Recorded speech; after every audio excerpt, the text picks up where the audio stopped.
Ano natin makita saan? Hi, Sarah! Opo. Nanguha siya ng bulaklak, oh. Hi, Nak! Good morning! Flower?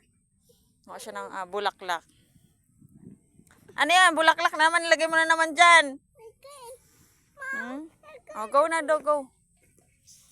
Oh, anong kukunin mo? Ilalagay mo na naman sa ano ko. So, maganda ang panahon dito sa aming bukid. Ayan, medyo makulimlim, pero walang ulan. Ha? So, nakalabas na ang aming prinsesa, Sarah. So, guys, oh, nakita niyo si Darna. Nag-relax si Darna doon, no, sa tabi. Nagduyan-duyan si Darna doon sa kanyang kubo. So, masarap ang hangin at malamig dito sa aming lugar. Bantayan ko si Inday Badiday kay kung saan-saan na naman siya mga bulaklak, mga damo-damong bulaklak. Ang ipis! Baka mahawakan mo yung sapiring dyan, yung ano yung uod. So guys, tingnan nyo naman ang hilig sa bulaklak. Ano ba yan? Dito. Ilagay mo dyan? Dito. Ha? Yan ang dito. Oh, saan ka na naman? Gabutsok-butsok, oh. Buyag-buyag na bata, oh. O, diba? Di baling hindi maputi, brown, basta malusog na bata. O, yan, o. Sasang kulit.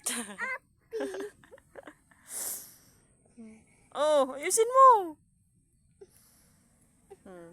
Ang kinakain niya ay mga fresh. Fresh na mga gulay-gulay dito sa aming bukid. Gaya ng kamatis, ng tawag nito, pipino, yung dahon na puno na maasim. Yan ang kinakain niya dito sa aming bukid. Itlog na organic.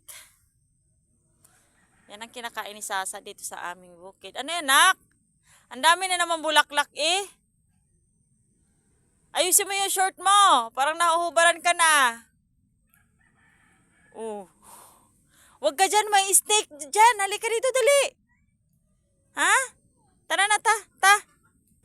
Huwag na tayo dyan. Tara na. Napakabibo.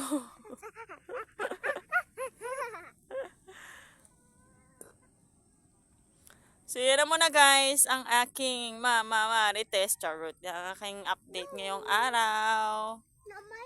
No more? O, yan ang update ko ngayong araw dahil may mga gagawin na kami. Salamat sa iyong pagsubaybay. God bless and more power sa aring lahat. Bye-bye. Ang aming kubo.